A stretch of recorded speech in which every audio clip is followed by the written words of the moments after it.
Good morning. I just got done building this continuous flow-through earthworm casting system. For those of you that don't know what I'm talking about, when you raise earthworms, you're pretty much raising them for the earthworm castings. And this is a flow-through system to where I'm going to put a layer of cardboard here and then start feeding the worms, and you keep feeding them higher and higher and higher and higher and higher. And then when it's time to harvest, the cardboard should be eaten through. Then you take a rake, see if I can get underneath it. You take a rake between these channels and bring it back, and you just scrape the earthworm casings out of the bottom, and they fall to the ground. I thought this was pretty neat, and I've seen a lot of people with big ones, like 8 foot long, and I decided to make one out of a tote. As far as the harvesting, I'm going to put a link in my description to show somebody else's channel where they're actually harvesting it, because it's going to be months before I'll be able to do that. But I did want to show you kind of how I made it.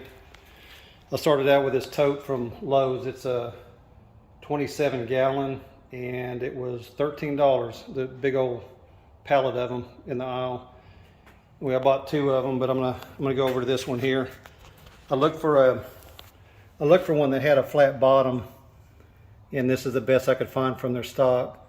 But I cut it. This is the lowest spot, so I cut it right here all the way around. Cut it this way too, so this low spot was remaining. After that, I cut the pipes. And you can see, like in the corner, we cut a 45 degree here and then just screwed them in.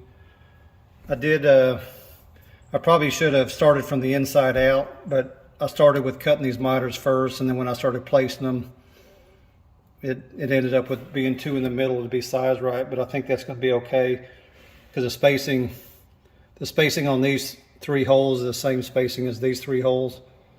So I'll take it's basically 4-inch center. So you got start of a tape measure, that's 2 inches, and then it's 4 inches to the center of that. So I just need 3 tines that are 4 inches apart, outside to outside.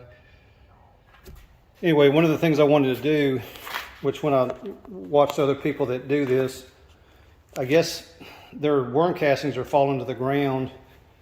So I actually made the base wider. I made it wider because I wanted to be able to put a tray down there to catch it. So for the table itself, I've got 2x6s, and if you can, well, you can see from here how the opening is wider than the top.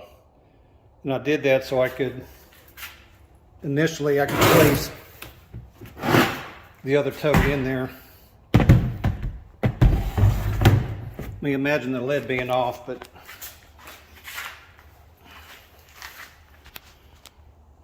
you know, the top of the tote is wider than the bottom of the tote, so I'm feeling like I can scrape it out and it'll all fall into that tote.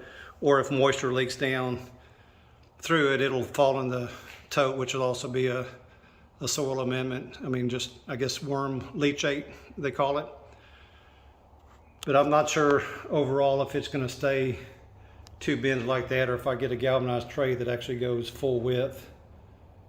Anyway, I've got a few months before I have to deal with that. But anyway, I just wanted to show it to you. It's kind of a home-sized, continuous flow-through worm bin system. Anyway, I'm going to put the cardboard in, get the worm bedding in it. I'm not done loading it yet, but just wanted to show you the worms in there. This is basically horse manure, spent hay, and then kitchen scraps go in there. You can see a banana peel there.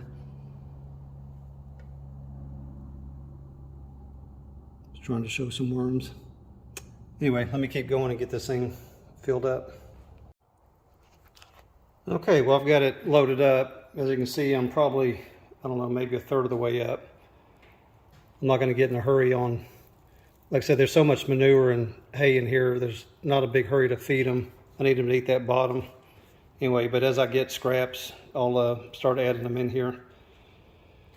And then in a few months, we'll see how the harvest goes. But in the meantime, like I said, check out the link I sent below. If you've never seen one of these systems, check out the link below to see it being harvested, because I think it's pretty cool.